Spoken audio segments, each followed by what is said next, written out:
نبی علیه السلام فرمایي څوک چې خپل لمونځ په کور او یا بازار کې ترسره کړي او هغه څوک چې خپل لمونځ په جومات کې ترسره کړي د جومات لمونځ 25 درجې پورته دی د هغه لمونځ نه کوم لمونځ چې په کور او یا بازار کې ترسره کیږي.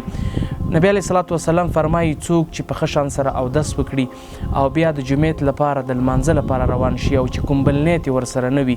نو دی چې کوم هر یو قدم اخلي په هغه قدم باندې الله رب العزت یوه نیکي ورکوي او یوه ګناه یې معاف کیږي. بیا چې هلته لمونځ وکړي او تر یو وخته پورې هلته کیني او د الله رب العزت ثنا او صفت بیان کړي نو پرښتې د ده دپاره د مغفرت دعاګانې کوي او الله رب العزت نه ورته د مغفرت دعاګانې کوي. ای مسلمانه ما او تا څومره ښه وخت لرو، ما او تا فرصت هم لرو، ما او تا ښه وخت هم لرو، تر ټولو ښه زندګي هم لرو، خو بیا هم په کور کې لمونځ کوو. راځئ چې د کور لمونځ نه موږ تاسې په جومات کې لمونځ ترسره کړو ځکه چې د جومات لمونځ 25 درجې پورته دی له هغه لمونځ نه کوم لمونځ چې په کور او یا بازار کې ترسره کیږي.